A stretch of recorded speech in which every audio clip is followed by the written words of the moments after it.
ရုရှားနိုင်ငံကထူခြားတဲ့ကြောက်တုံး9ခုဒေသခံတွေကရုရှားရဲ့တန်မာတဲ့အမျိုးသား9ယောက်လို့ဒေသခေါ်ဝေါ်ကြတဲ့ဒီကြောက်တုံးကြီးတွေဟာထူခြားတဲ့ကြောက်တုံးကြီးတွေပဲဖြစ်ပါတယ်။ရုတ်တရက်ကြည့်လိုက်ရင်တော့လူတွေဖန်တီးထားတဲ့တည်ဆောက်မှုနဲ့တူညီနေတဲ့ဒီကြောက်တုံးကြီးတွေဟာတကယ်တဘာဝကြောင့်ဖြစ်လာတဲ့ဖန်တီးမှုဖြစ်ပြီးတော့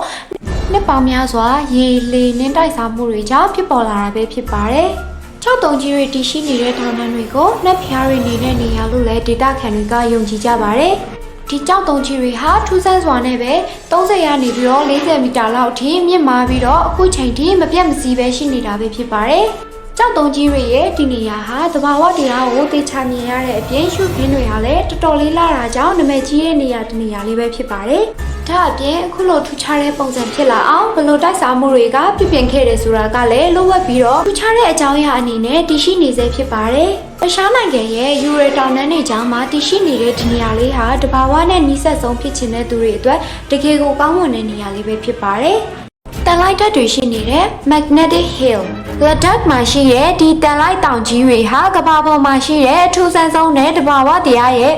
ထူးခြားချက်တွေရှိနေတဲ့နေရာလေးပဲဖြစ်ပါတယ်။ဒီတောင်ကိုလာတဲ့လမ်းမကြီးတစ်လျှောက်မှာထူခြားတဲ့ຢာလေးတွေကိုကြုံတွေ့နေရတာကြောင့်အခုလိုထူခြားတဲ့နေရာလေးဖြစ်သတ်မှတ်ထားကြတာပဲဖြစ်ပါတယ်။တောင်ရောက်ခါနီးမှဆိုရင်ကားအပါဝင်တည်ယူပို့ဆောင်ရေးတွေအနေနဲ့တကူးတကားမောင်းနေစရာမလိုတော့ပဲတောင်ဘက်ကနေပြီးအလိုလျောက်တန်လိုက်တဲ့နဲ့ဆွဲပြီးမှပဲဖြစ်ပါတယ်။ခရီးသွားတွေကတော့အခုလိုမျိုးတောင်ဘက်ကနေပြီးတန်လိုက်တဲ့နဲ့ဆွဲငင်တာကိုအတော်လေးသဘောကျပြီးတော့အတွေ့အကြုံတစ်ခုအနေနဲ့အများကြီးစမ်းသပ်လေးရှိကြပါတယ်။မိန်းကလေးတွေပဲနေထိုင်တဲ့ဥမိုဂျာရွာဥမိုဂျာရွာဟာကင်ညာနိုင်ငံဆန်ဘရူတာဒေသရှိမိန်းမတွေပဲနေထိုင်တဲ့ရွာလေးပဲဖြစ်ပါတယ်။1990ခုနှစ်မှာရီဘီကာလိုလိုဆိုလီဆိုတဲ့အမျိုးသမီးကတည်ထောင်ခဲ့ပါတယ်။ဒီရွာကိုတည်ထောင်ရတဲ့အဓိကအကြောင်းရင်းကတော့လိင်အကြမ်းဖက်မှုအမျိုးသမီးတွေရဲ့အခွင့်အရေးချိုးဖောက်ခံရမှုများအနေကာကွယ်ရန်ပဲဖြစ်ပါတယ်။ဥမိုဂျာဆိုတာက